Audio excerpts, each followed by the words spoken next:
दोस्तों, अपनी स्टोरी चल रही है जिम कॉर्बेट की book man eaters of Kumaon से द चंपावत मैन ईटर। उसका पार्ट 1 कल हमने कर लिया था। ये पार्ट 2 और आखिरी पार्ट है। पार्ट 1 का लिंक आपको ऊपर आई बटन में मिल जाएगा। तो शुरू करते हैं पार्ट 2। पिछले वाले एपिसोड में आपने देखा था कि तहसीलदार साहब इनसे मिलने आए थे डाक बंगले में। बोल के गए थे कि मैं रात रुकूंगा आपके साथ, लेकिन वो रुके नहीं थे। शाम का अंधेरा हो गया, उसके बावजूद वो बोले थे कि मुझे कुछ जरूरी काम है, मुझे वापस जाना है। जिम कॉर्बेट ने उनसे कहा था कि आप मत जाइए, क्योंकि बात रात को रुकने की नहीं है, बात है आपकी सेफ्टी की। क्योंकि जहां आप जा रहे हैं, जिस रोड पे आप जाना चाहते हैं, जिस ट्रैक पे आप जाना चाहते हैं, वहां पे नॉर्मली आदमी अकेले नहीं चलते हैं। दिन में 20-20 लोग के जत्थे लेके चलते हैं। आप रात को केवल एक चौकीदार लेके जा रहे हैं। लेकिन उनके ये सारे तर्क तहसीलदार साहब सुनने को तैयार नहीं थे और वो चले गए थे। उसका रीजन क्या था? जिम कॉर्बेट ने बोला था कि मैं आपको बाद में बताऊंगा। कुछ पैरानॉर्मल एक्टिविटी से रिलेटेड बात थी। अगले दिन सुबह हुई, जितने फलों के बागान थे, चाय के बागान थे, उसमें घूमे। वहीं पास में एक झरना था, वहां नहाए। फिर लौट के डाक बंगले आए। देखा तो तहसीलदार साहब आकर बैठे हुए थे। इनको बड़ी शांति मिली कि तहसीलदार साहब सुरक्षित रात को अपने घर पहुंच गए थे। अब ये तहसीलदार साहब के साथ बैठ के बात कर रहे थे या खड़े होकर बात कर रहे थे, क्योंकि पहाड़ पे थे। सामने दूसरा गांव नीचे वैली में नजर आ रहा था। वहां देख रहे थे कि लोग क्या कर रहे हैं। तभी इनको दिखा कि एक आदमी वहां से चल पड़ा है ऊपर की तरफ, मतलब इनकी तरफ आ रहा है। अब ये उस आदमी को देखने लगे तो कभी तो वो दौड़ता था, कभी चलने लगता था, फिर दौड़ता था। अब उसके चलने के तरीके से, क्योंकि कभी वो दौड़ रहा था, कभी वो चल रहा था, जिम कॉर्बेट समझ गए कि ये जो आदमी आ रहा है कुछ इंपॉर्टेंट न्यूज लेके आ रहा है। अब तहसीलदार साहब से जिम कॉर्बेट ने बोला कि ये अभी वापस आते हैं। और ये उस आदमी की तरफ नीचे उतरने लगे दौड़ते हुए। जब उस आदमी ने देखा कि कॉर्बेट साहब नीचे आ रहे हैं तो वो रुक गया, सांस लेने लगा। अब जब ये उनके पास पहुंचने लगे तो वो आदमी चिल्ला के बोला कि जल्दी आओ साहब, मैन ईटर ने एक लड़की को मार दिया है। जैसे ही इन्होंने ये सुना, वहीं रुके। इन्होंने उसको बोला वैसे ही चुपचाप बैठे रहो। ये वापस डाक बंगले की तरफ भागे। ये वापस आए, इन्होंने तहसीलदार को बताया क्या खबर है। जल्दी से अपनी राइफल उठाई, कारतूस उठाए, वापस नीचे की तरफ भागे। तहसीलदार से बोला आप पीछे से आ जाना। वो आदमी जो खबर लेके आया था वो इतना घबरा गया था कि जब वो मुंह खोलता था तो उसके पैर रुक जाते थे, और जब वो पैर रोकता था तो मुंह बंद हो जाता था। सिस्टम गड़बड़ था। तो ये चाहते थे कि वो चलते चलते कहानी बताए, और वो नहीं बता पा रहा था। तो उन्होंने कहा तुम एक काम करो, चुप हो जाओ और चलो। अब जब ये गांव पहुंचे तो वहां पे बूढ़े, बच्चे, औरत, जवान सब खड़े थे भीड़ लगा के। और ऐसी कंडीशन में जैसा होता है, सारे के सारे एक साथ बोलने लगते हैं। अब इन्होंने एक आदमी से बोला तुम बताओ। तब उसने बताया कि वो सामने जो बांझ के पेड़ दिख रहे हैं, ओक के पेड़, वहां पे सब लोग लकड़ियां इकट्ठा करने गए थे। 15-20 लोग थे। अचानक से एक टाइगर निकला और एक लड़की जिसकी उम्र थी 16-17 साल, उसे पकड़ लिया और लेकर भाग गया। बाकी के लोग गांव की तरफ भाग पड़े।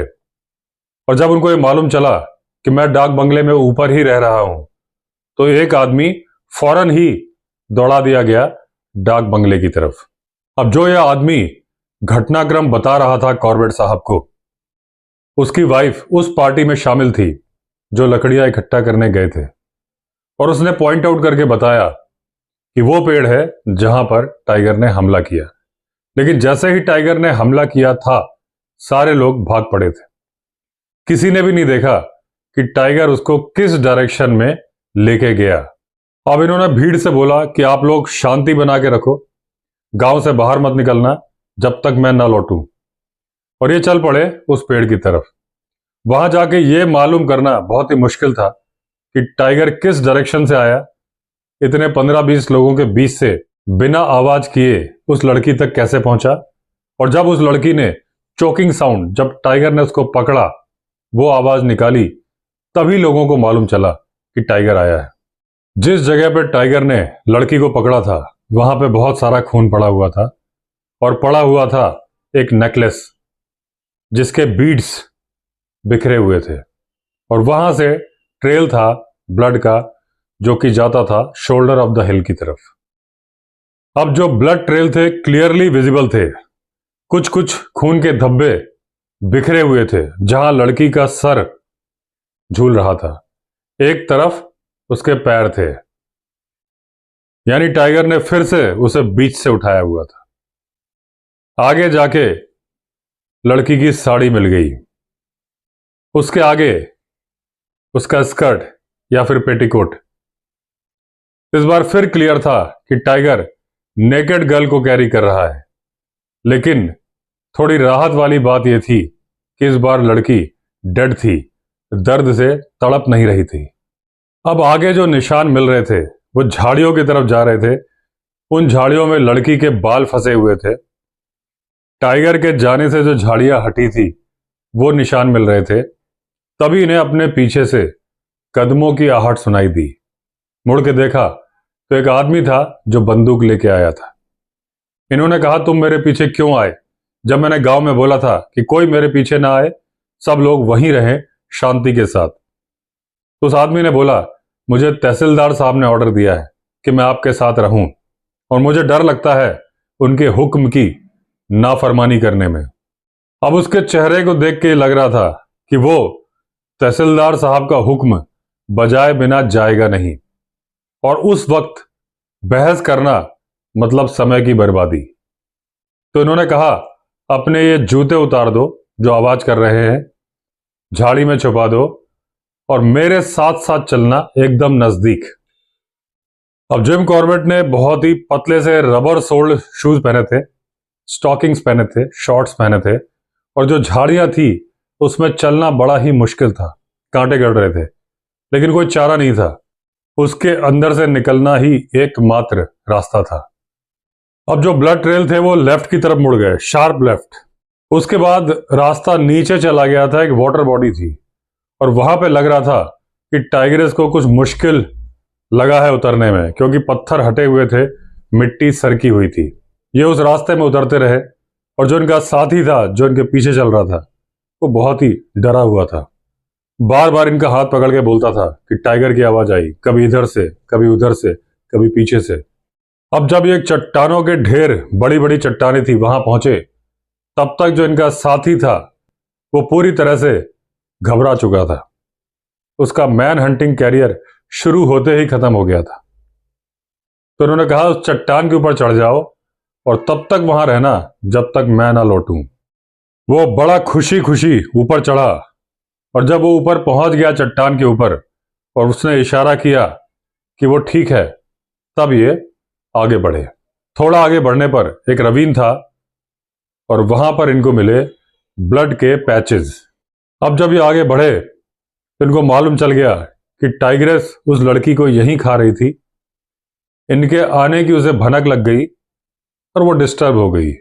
यहां से उस लड़की को उठा के आगे चली गई, क्योंकि मटमैला पानी दिख रहा था और थोड़ा थोड़ा चट्टान के ऊपर से रिस रहा था, जो उसके चढ़ने से ऊपर चला गया था। एक आश्चर्य, वहां कुछ हड्डियों के टुकड़े बिखरे थे, और एक जो चीज इनको देखने को मिली, लड़की का आधा कटा पैर, ऐसा जैसे एकदम सफाई से कुल्हाड़ी से काटा गया हो, उसमें से ब्लड भी निकल के बाहर आ रहा था। वो पैर पड़ा हुआ था। अब उस पैर को ध्यान से देखते वक्त ये बाकी सब भूल गए थे। ये बात इनके दिमाग में नहीं थी कि पास में टाइग्रेस है, वो भी मैन ईटर। अचानक इन्हें याद आया कि ये बहुत बड़े खतरे में है। अब इन्होंने बंदूक की बट नीचे रखी, दोनों उंगलियां ट्रिगर पर, और देखा तो मिट्टी का टुकड़ा ऊपर से लुढ़कता हुआ आ रहा है और इनके पास के पूल में गिरा।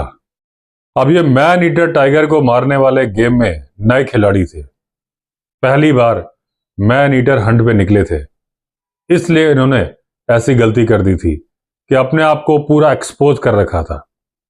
टाइग्रेस इनको देख सकती थी, ये टाइग्रेस को नहीं देख पा रहे थे, और इन्होंने जल्दी से जो राइफल के ट्रिगर पर उंगली रखी थी, इस बात ने इनकी जान बचा ली थी, क्योंकि जैसे ही इन्होंने बंदूक ऊपर उठाई थी, वो टाइग्रेस जो इनके ऊपर कूदने वाली थी पीछे हटने के प्रोसेस में हो गई थी और तभी वो मिट्टी का टुकड़ा नीचे गिरा था।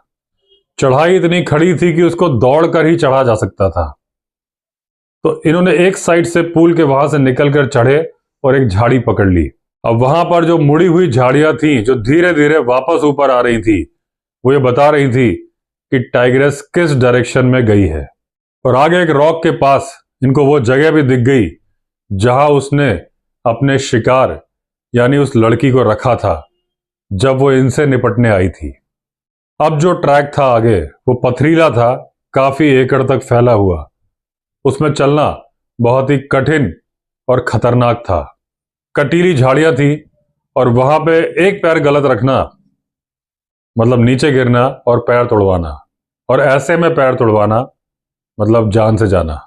चलते वक्त बहुत सारी जगह पर इनको वो जगह मिली जहां पर टाइग्रेस ने आराम किया था। वहां खून के निशान मिल रहे थे ज्यादा। ये इस मैन ईटर टाइग्रेस का 436वां यानी 436 शिकार था और उसे आदत पड़ चुकी थी शिकार के टाइम पर डिस्टर्ब किए जाने की। जो रेस्क्यू पार्टी ढोल नगाड़े बजाते हुए अपने प्रियजन को ढूंढने आते थे। लेकिन यह पहली बार हुआ था कि कोई लगातार उसका पीछा कर रहा था और इस बात से वो गुस्सा भी थी, परेशान भी, और इसको वो जाहिर कर रही थी बार बार गुर्रा के। टाइग्रेस की गुर्राने की आवाज जो ग्राउल साउंड थी उसको एप्रिशिएट करने के लिए यह जगह सही नहीं थी। आसपास चट्टानें थी, एक गलती, नीचे गिरने का डर, और मैं आपको बता नहीं सकता कि मैं कितना डरा हुआ था। हालांकि उसके ग्राउल साउंड को सुनकर मेरे अंदर उम्मीद की किरण भी जाग जाती थी। इनको लगता था कि अगर टाइग्रेस बहुत ज्यादा गुस्सा हो जाएगी तो इन पर अटैक कर देगी, लेकिन जब वो इन पर अटैक करेगी तो इनको मौका मिलेगा उसे गोली मारने का। और इसी काम के लिए वो आए थे और साथ में ही इन्हें बदला लेने का मौका मिलेगा जो दर्द और दुख उसने पब्लिक को दिया है। लेकिन टाइग्रेस ने फिर गुर्राना बंद कर दिया। उसे पता चल गया कि ये जो आदमी पीछे आ रहा है ये गुर्राने से भाग नहीं रहा है, उल्टा उसे मेरी डायरेक्शन पता चल रही है और तेजी से मेरी तरफ आ रहा है। अब ये एकदम पीछे पीछे चल रहे थे। जहां वो जाती थी झाड़ियां सीधी होती नजर आती थी, कभी कभी उसकी परछाई भी इनको दिख जाती थी। लेकिन इनको लगा अगर इनको अंधेरा होने के पहले गांव पहुंचना है तो इनको अपने कदम पीछे लेने होंगे। अब जिस लड़की को टाइग्रेस खींच के ले गई थी वो हिंदू थी और जो उसका पैर कटा हुआ मिला था उसकी जरूरत क्रिमेशन यानी अंतिम संस्कार के लिए पड़ेगी। ये सोच के इन्होंने उस वाटर बॉडी जहां वो पैर पड़ा था वहां एक गड्ढा खोदा और उसे गाड़ दिया ताकि टाइग्रेस या कोई दूसरा जानवर उसे ना खा पाए और जब परिवार वालों को जरूरत पड़े तो वो खोद के उसे निकाल सकें। अब जब ये उस चट्टान के पास पहुंचे तो इनका बंदूकधारी जो चट्टान के ऊपर खड़ा था बड़ा ही खुश हुआ और उसे बड़ी सांत्वना मिली। जब बार बार गुर्राने की आवाज आ रही थी तो उसे लग रहा था कि टाइग्रेस ने दूसरा शिकार भी कर लिया है, यानी कि जिम कॉर्बेट, और उसे यह चिंता थी कि वो यहां से उतरकर गांव तक अकेले कैसे जाएगा। अब जब ये जा रहे थे तो इनके मन में थॉट आ रहा था कि एक ऐसा आदमी जो आपके आगे चल रहा है बुरी तरह से नर्वस है और उसके हाथ में बंदूक है। जब ये नीचे उतर रहे थे तो इनको बड़ा ही डर लग रहा था, टाइगर से नहीं, उस आदमी से जो इनके पीछे चल रहा था, जिसके पास .450 बंदूक है, जो डरा हुआ है, सेफ्टी कैच भी हटा हुआ है। इन्होंने उसको पीछे की जगह आगे चलने के लिए बोला। जब वो आगे चल रहा था, बार बार गिर रहा था, मुड़ के देख रहा था, तब ये और डर गए क्योंकि उसकी बंदूक की नोक इनकी ही तरफ आ रही थी और इन्हें लग रहा था कभी भी उसने ट्रिगर दबाया गोली इनको ही लगेगी।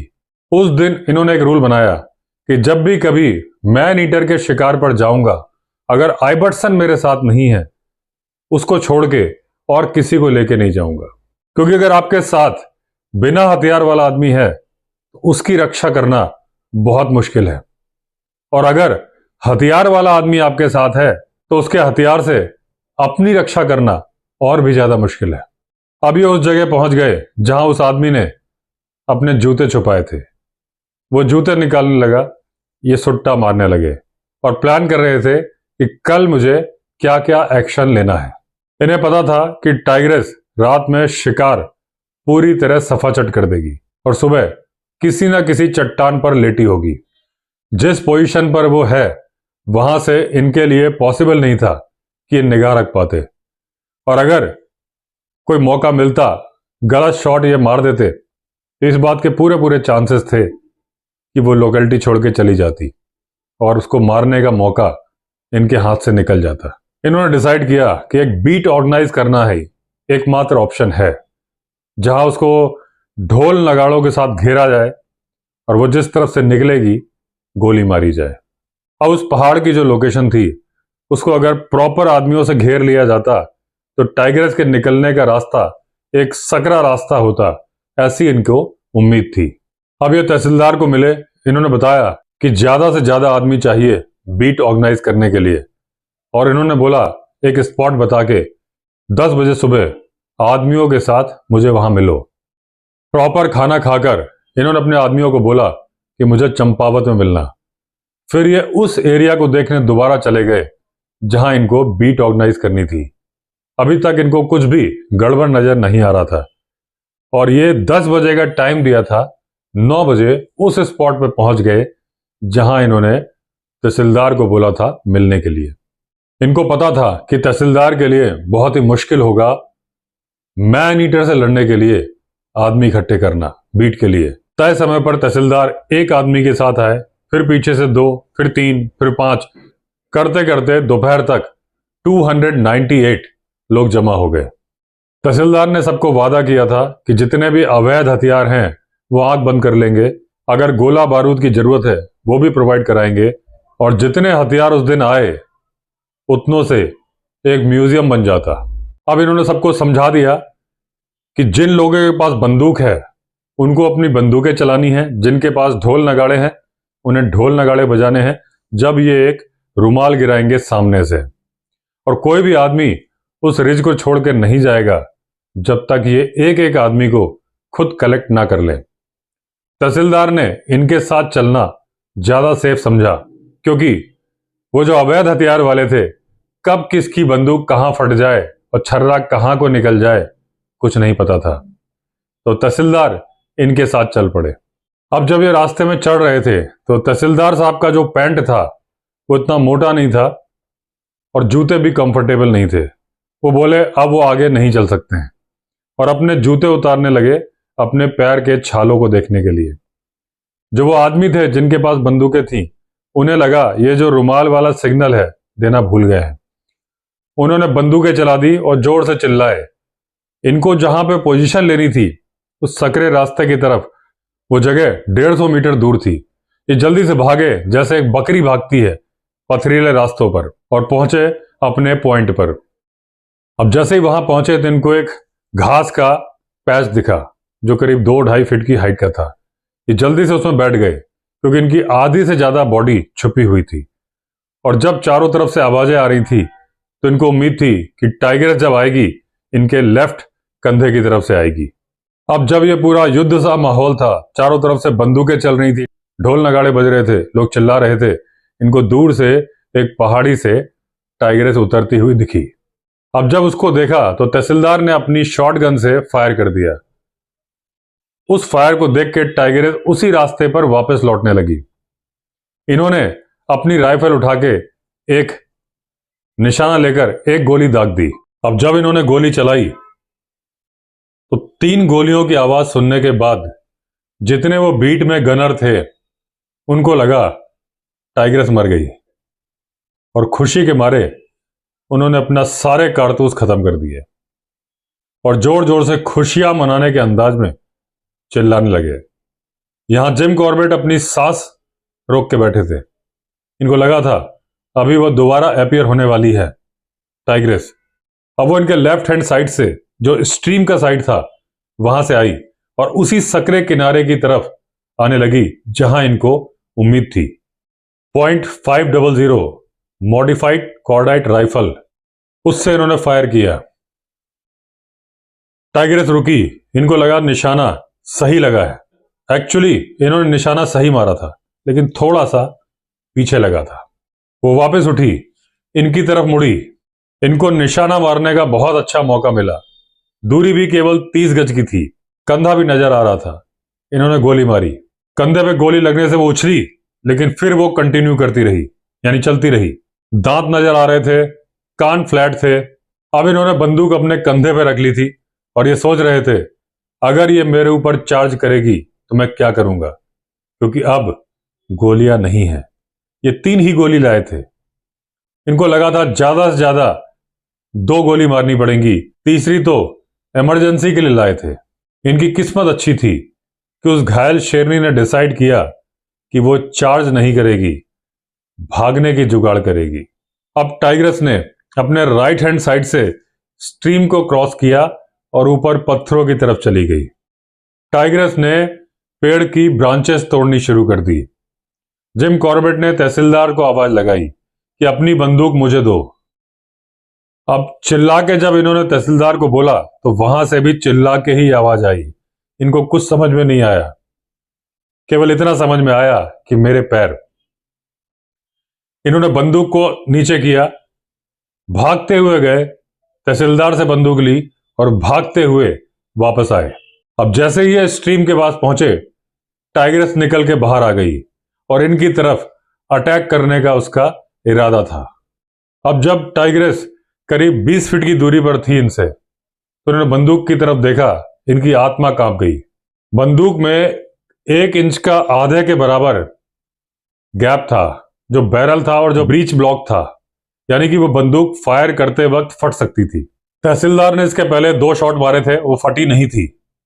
इसी बात की उम्मीद ये कर रहे थे, लेकिन अगर वो फट जाती तो ये अंधे हो जाते।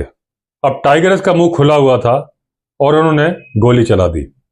अब या तो ये भटक गए या बंदूक की गोली भटक गई। दूरी केवल 20 फीट की थी और ये निशाना चूक गए। मारा था मुंह में, लगा पैर में। वो तो इनकी किस्मत अच्छी थी कि वो अपनी आखिरी सांसें ले रही थी और गोली पैर में लगी तो भी वो गिर गई और उसका सिर एक चट्टान पर ऊपर की तरफ था जब वो गिरी। जब टाइग्रेस दोबारा उस सकरे किनारे में निकल के आई थी तो इनको यह ध्यान नहीं था कि वहां ढोल नगाड़े वाले भी हैं। अब जब वो लोग चिल्लाए तब इनको मालूम चला कि वो भी हैं। अब उन्होंने चिल्ला के बोला कि वो चट्टान के पास पड़ी है, इसे हमें दे दो ताकि इसे हम मारें। अब ये जल्दी से वहां पहुंचे और जहां वो शेरनी पड़ी थी वो चट्टान के दूसरी तरफ थी और जो लोग चिल्ला रहे थे वो दूसरी तरफ थे। ये जल्दी से गए।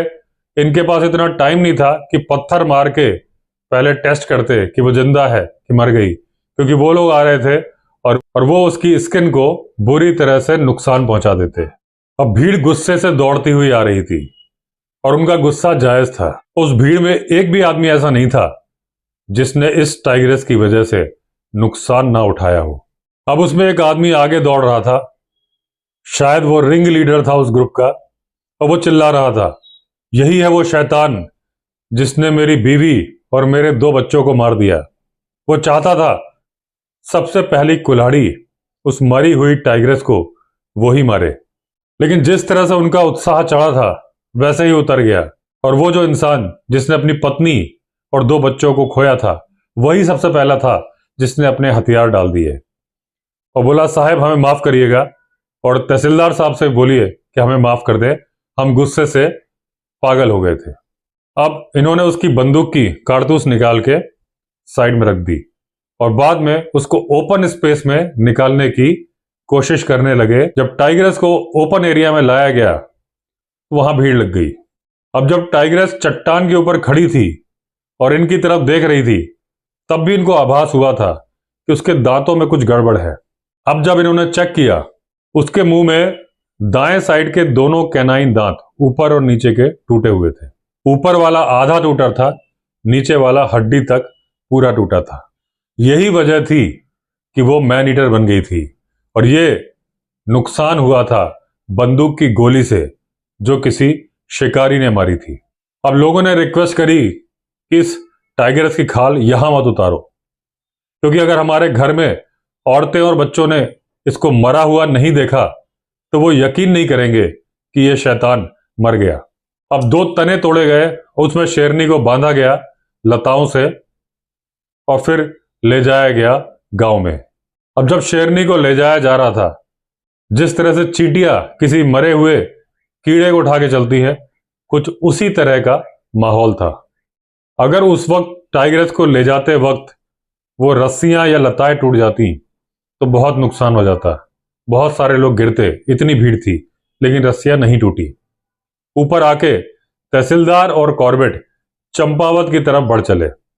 ऊपर आते वक्त कॉर्बेट उस जगह रुके जहां झाड़ियों में उस मरी हुई लड़की के बाल अटक गए थे, और उस एरिया को भी इन्होंने एक बार देखा जहां इन्होंने प्लान किया था कि बीट ऑर्गेनाइज की जाए और जहां टाइग्रेस फंस जाएगी और सकरे रास्ते से निकलेगी।